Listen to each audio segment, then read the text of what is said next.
Just a warning, this video is not really going to be like my other videos. It's going to be basically just, like, off-the-cuff, ranting, nothing really, I didn't really plan out this video that much. I just kind of, like, it's been bugging me lately, so I'm just going to kind of ramble about it for a while.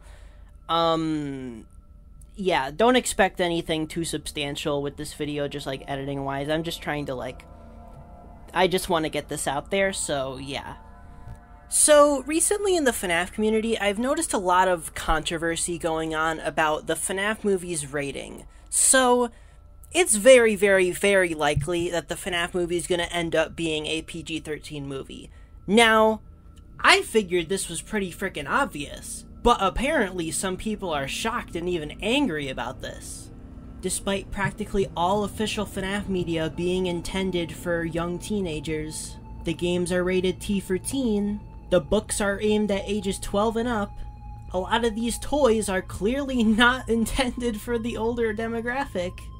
People tend to try to play it off like this has been some shift that the series has drastically changed, but, I mean, no, not really. I mean, the FNAF movie, what it's gonna be going for, is exactly what the games are also doing.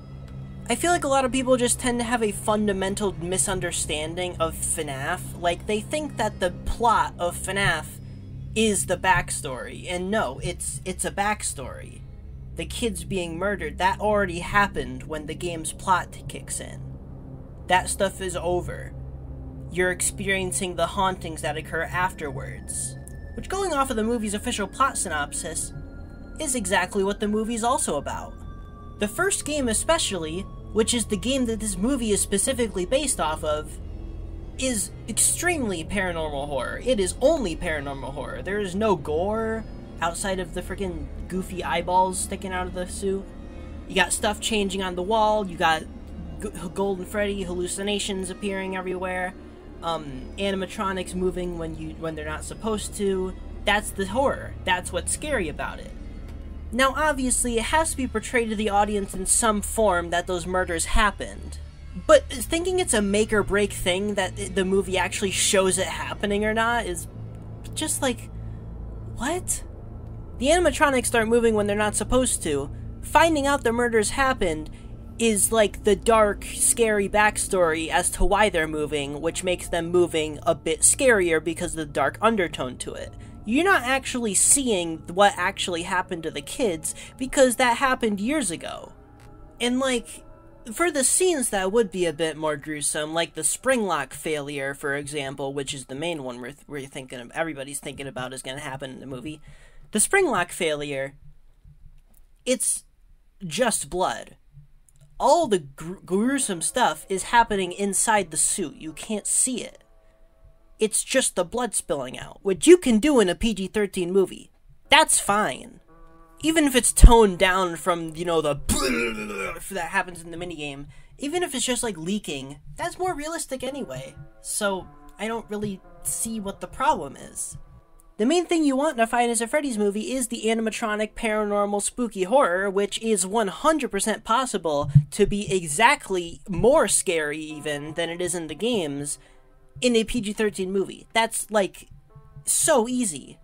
If your perception and expectations of the FNAF series have been shifted by watching these fan-made VHS tapes that show the backstory, that's on you.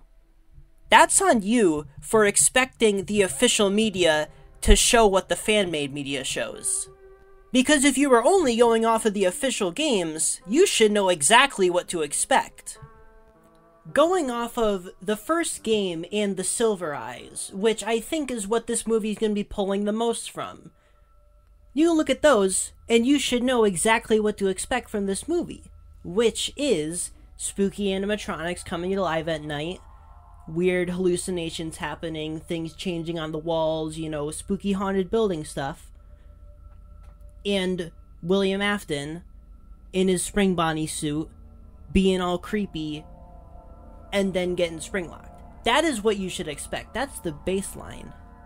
A major part of FNAF is mystery. You're seeing this spooky stuff happening, and then you're learning why it's happening and the backstory behind it as you go along. that's a major part of FNAF as a whole. So I just think that the movie portraying that is perfectly fine. You don't need to go right into the backstory because that's not what the games are. Why would the film adaptation be doing that? Not even the books do that. It doesn't matter what way you portray it. FNAF has a young audience. That's just a given. Most of FNAF's audience is young. Within the 12 to 16 range is around the average FNAF fan. And no, that doesn't mean if you're older you're wrong for enjoying the series, because that's how any series works. Anybody can enjoy any piece of media. But wanting the series to cater to you more, when the rest of the demographic is outweighing you and right there, I just think that's stupid. The Five Nights at Freddy's movie, being a PG-13 movie, is exactly what you should have expected. And if you didn't expect it, that is entirely on you for not factoring in the media that this movie is specifically based off of. So yeah, that's about it. Just kind of wanted to ramble about this for a bit. This video kind of sucks, but yeah. See you in the next video.